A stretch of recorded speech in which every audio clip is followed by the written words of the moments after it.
அல்லாஹுடைய தூதர் கபரை நினைத்து அழுதிருக்கிறார்கள். நபித்தோழர்களுக்கு முன்னால் உட்கார்ந்திருக்கிறார்கள். ஜனாசாவை அடக்கம் செய்துவிட்டு ஒரு குச்சியை வைத்து மண்ணில் தேய்த்து கொண்டு அல்லாஹுடைய தூதர் சொன்னார்கள், நீங்கள் கபருக்காக மன்னரை வாழ்க்கைக்காக உங்களை தயார்படுத்திக் கொள்ளுங்கள் என்று கூறி அல்லாஹுடைய தூதர் அழுதார்கள்.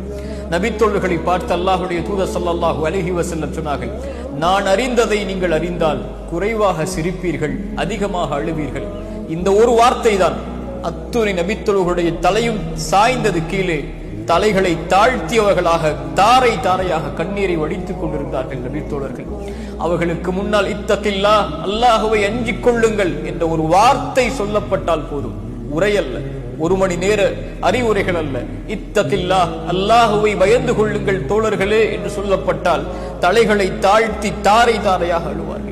இத்தகுன்னார், நரகத்தை பயந்து கொள்ளுங்கள், இத்தகுன்னார், நரகத்தை பயந்து கொள்ளுங்கள், இத்தகுன்னார், நரகத்தை பயந்து கொள்ளுங்கள் என்று சொல்லப்பட்டால் தாரை தாரையாக அவர்களுடைய கண்களில் இருந்து கண்ணீர் வடிந்தோடும். அல்லாஹுடைய அச்சத்தால், அல்லாஹுடைய பயத்தால்.